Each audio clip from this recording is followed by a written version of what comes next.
Hi friends, Siragadikka ஆசை சீரியலில் நாளைக்கு என்ன நடக்க போகுதுன்னு பார்க்கலாம். வாங்க வீடியோக்குள்ளே போகலாம். நம்ம சேனல் இன்னும் சப்ஸ்கிரைப் பண்ணாதவங்க சப்ஸ்கிரைப் பண்ணிக்கோங்க. முத்துவுக்கு கிறிஷோட பாட்டி ஃபோட்டோ கிடச்சதுனால திருப்பி அந்த ஃபோட்டோ எடுத்துகிட்டு போய் ஆட்டோ ஸ்டாண்டில் விசாரிக்கிறாரு. அப்போ அங்கே ஒருத்தர் சொல்கிறாங்க, ஆமாம் இந்த அம்மா என்னோட ஆட்டோவில் தான் வந்தாங்க, ஒரு கோயிலுக்கு போனாங்க, நான் தான் கொண்டு போய் விட்டுட்டு வந்தேன் அப்படிங்கிறாங்க. எந்த கோயில்னு கேட்குறப்போ அவங்க கோயில் அடையாளம் சொல்கிறாங்க. அங்கே அந்த கோயில் எந்த கோயில்னா மீனாவோட அம்மா பூக்கட்டி விற்பாங்க இல்லையா, அந்த கோயில் தான். மீனாவை கிளம்பி உடனே வர சொல்கிறாரு முத்துவும் மீனாவும் அங்கே போய் கேட்குறப்ப அவங்க அம்மா சொல்கிறாங்க, ஆமாம்ப்பா அந்த அம்மா வந்தாங்க, ரொம்ப நேரமாக ஒரே இடத்துலையே உட்காந்துருந்தாங்க. நான் கூட என்னங்கம்மா பசிக்குதான்னு கேட்குறப்போ, இல்லைம்மா அதெல்லாம் ஒன்றும் பிரச்சனை இல்லை, என் பேரனை தான் நான் தனியாக விட்டுட்டு வந்துட்டேன், அதனால தான் நான் இப்படி கவலையாக உட்காந்துருக்கேன், அவனுக்கு ஒரு நல்ல லைஃப் கிடைக்கணும் அப்படின்னு தான் நான் விட்டுட்டு வந்தேன். ஆனால் விட்டுட்டு வந்ததுக்கப்புறம் எனக்கு மனசு கேட்கல, சரி எப்படியோ சாமி மேலே பாரத்தை போட்டுட்டு நான் கிளம்பி போகிறேன் அப்படிங்கிறாங்க.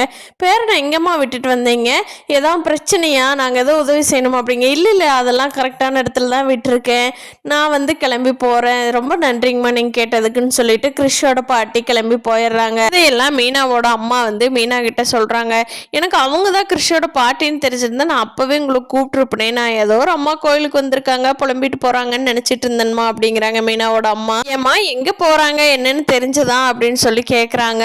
அதுக்கு அவங்க அம்மா அப்படியெல்லாம் ஒன்றும் சொல்லலாமா, கிளம்பி போயிட்டாங்க அப்படிங்கிறாங்க. முத்துவும் மீனாவும் ஒரு முடிவு பண்ணி கண்டிப்பாக எங்காவது ஒரு முதியோர்கள் தங்குற இல்லத்துக்கு தான் போயிருப்பாங்க. அவங்க அப்படி போனால் தான் அவங்களுக்கு சேஃப்டி. வயசான காலத்தில் அவங்க ரொம்ப தூரமாகலாம் போகிறதுக்கு வாய்ப்பு இல்லை. அதுவும் இல்லாமல் உடம்பு சரியில்லாமல் இருந்து இப்போ தான் வர்றாங்க. அதனால நம்ம பக்கத்தில் இருக்கிற முதியோர் இல்லத்துலாம் விசாரிச்சு பார்க்கலாம், கிறிஷோட பாட்டி கண்டிப்பாக கிடைப்பாங்க அப்படின்னு நினைக்கிறாங்க முத்துவும் மீனாவும். அதுக்கடையில் நம்ம ரோஹிணி வந்து வித்யாட்ட போய் கேட்குறாங்க, எங்கள் அம்மா இப்படி போயிட்டாங்கடி, நான் என்ன பண்ணுறது, கிறிஷை வேற வீட்டில் வச்சுருக்கேன், எனக்கு என்ன பண்ணுறதுனே தெரில, ஒரே குழப்பமாக இருக்குது, சே எனக்கு மட்டும்தான் ஏன் இத்தனை கஷ்டம் வருதோ அப்படிங்கிறாங்க.